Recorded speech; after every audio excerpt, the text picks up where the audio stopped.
Iqbal Survé clashes with News24 over misidentification lawsuit and disinformation claims by Satori News.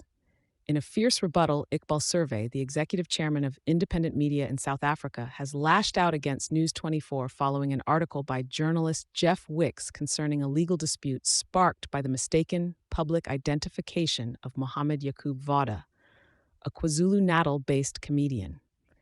In a widely circulated media statement, Survé sharply denounced News24's coverage of the events, outlining a broader narrative of information warfare that he contends is undermining the nation's democratic foundations.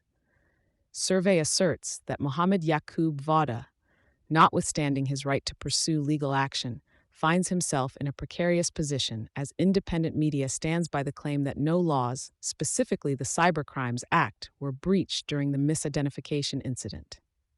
Survé reveals the company's staunch stance against Vawda's lawyer Rupert Candy about the R1.2 million extortion allegation he poses against the media organization. Central to Survé's argument is the assertion that News24, part of Media24, operates as a propaganda machine with historical ties to the apartheid regime through its association with Naspers and its chairman's lineage. In a striking accusation, Survé labels former boss operative Cor Jansen Becker, the father of current Naspers chairman Koos Becker, as a vestige of this legacy, suggesting that News24 is complicit in protecting corporate and political interests aligned with President Cyril Ramaphosa and the ANC against media that presents challenging viewpoints. Within this charged atmosphere, Survé also speaks to the saga of the @Ghulam Twitter account, purportedly tied to Ghulam Mohammed Vawda, who is accused of harassment and propagating targeted disinformation against opponents of President Ramaphosa. Survé alleges connections between Vawda, key political figures in the ANC, and members of the Democratic Alliance, further complicating the web of disinformation and political intrigue.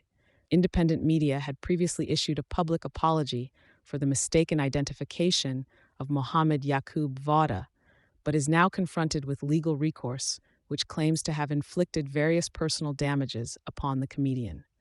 Survé maintains that his organization has not released any private data beyond what is public, and that their goal is to unmask the true identities behind disinformation networks to protect the country's democracy. While the story intensifies with accusations of media wars and intertwined political agendas, Survé closes with a vow to uphold the integrity of independent journalism with a mantra befitting a suspenseful narrative: watch this space. Thank you for choosing Satori News.